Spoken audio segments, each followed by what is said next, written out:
आज पिता की बात करते हैं, और जब मैं पिता की बात करूंगा तो आप सबकी आंखों के सामने अपने पिताजी घूमने चाहिए। सो कहानी कहती है, एक बार पिता और पुत्र कहीं जल मार्ग से जा रहे थे। पानी का रास्ता था, नौका थी उनके पास।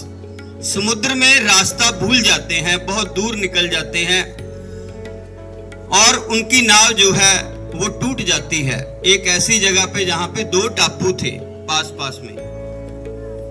अब पिता और पुत्र उस टापू के पास जब पहुंचते हैं, दोनों के पास, तो पिता अपने पुत्र से कहता है कि पुत्र, लगता है हम कभी भी दोबारा उस दुनिया में वापस नहीं जा पाएंगे जहां से हम आए हैं।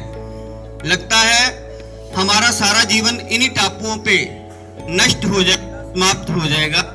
सो पिता पुत्र से कहता है कि जो जीवन बचा है उस जीवन हम प्रयोग करते हैं ईश्वर की बंदगी में या ईश्वर की प्रार्थना में। अब दोनों पिता वो टापुओं पे, एक पे पिता और एक पे पुत्र चला जाता है। पिता एक टापू पे, पुत्र एक टापू पे।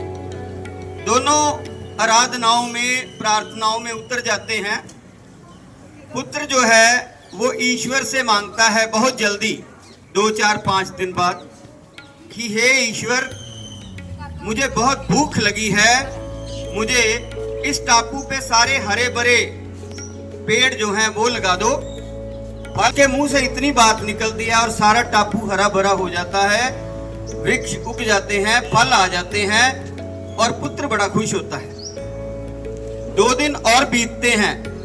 वो कहता है, हे ईश्वर, तुमने इतना अच्छा टापू बना दिया, इतना खूबसूरत, अब एक स्त्री भेज दे ताकि मैं यही शादी करके अपना जीवन व्यतीत कर लूं। मुंह से अभी आवाज निकलती है, स्त्री प्रकट हो जाती है और वो उसके साथ रहना शुरू कर देता है। 2, 4, 5 दिन और बीतते हैं और पुत्र जो है वो फिर एक प्रार्थना करता है ईश्वर से, हे ईश्वर, इतना अच्छा मेरी प्रार्थनाएं तुमने मानी है, इतनी प्यारी सी सुंदर सी कन्या भेजी है जो मेरी धर्म पत्नी है। अब मेरी प्रार्थना है कोई ऐसी नौका भेज कि जो मेरे को मेरी उसी दुनिया में पहुंचा दे जहां से मैं आया हूं। नौका प्रकट हो जाती है उसी टाइम पे। पुत्र उसमें सवार होता है, अपनी धर्म पत्नी को बिठाता है, चल भाग्यवान, चलो चले बहुत अच्छी दुनिया में। और जैसे भी ही वो चलने लगता है, आकाशवाणी होती है, आकाश से आवाज आती है कि हे पुत्र, तुमने अपने पिता को साथ नहीं ले जाना। तो पुत्र क्या कहता है कि मेरा पिता जो है वो प्रार्थनाएं कर रहा है, लेकिन हो सकता है उसके दिल में मैल हो सकता है उसने बहुत से पाप किए हों। मेरी प्रार्थनाएं अच्छी थी जो कबूल हो गई, और मेरे पिता की जो प्रार्थनाएं अगर कबूल नहीं हुई तो इसका मतलब ये है उनकी प्रार्थनाओं में कमी है, उनको यहीं रहने देते हैं।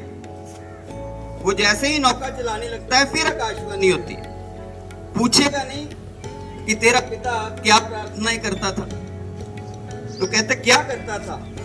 पुत्र पूछता है। तो आकाशवाणी से आवाज आती है कि तेरा पिता रोज ही एक ही प्रार्थना करता था, हे ईश्वर, मेरे पुत्र की हर कामना को तत्काल पूरी कर देना, जो भी वो मांगे उसको तत्काल दे देना, उसको कभी दुख मत देना।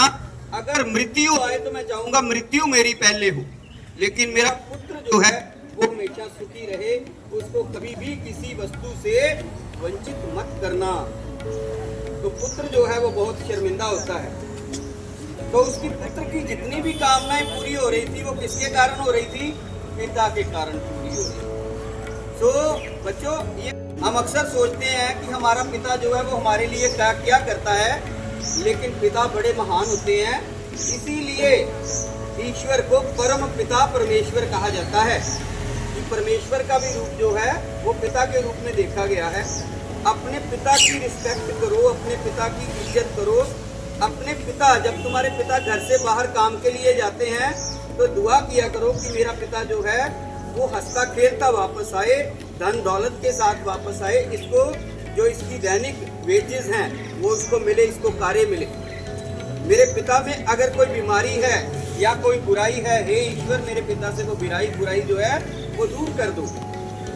ठीक है, तो पिता की महानता हमेशा याद रखना कि अगर माता महान है तो पिता भी अपने आप में बहुत महान होता है। माता जननी जो है वो क्या है, धरती है, लेकिन पिता क्या है, आकाश है। आकाश पे जलता हुआ सूर्य है। अगर ये सूर्य नहीं जलेगा तो धरती अंधेरे में चली जाएगी, ये जितना जीवन है ये सारा तहस नहस हो जाएगा। तो सूर्य हमारा पिता है।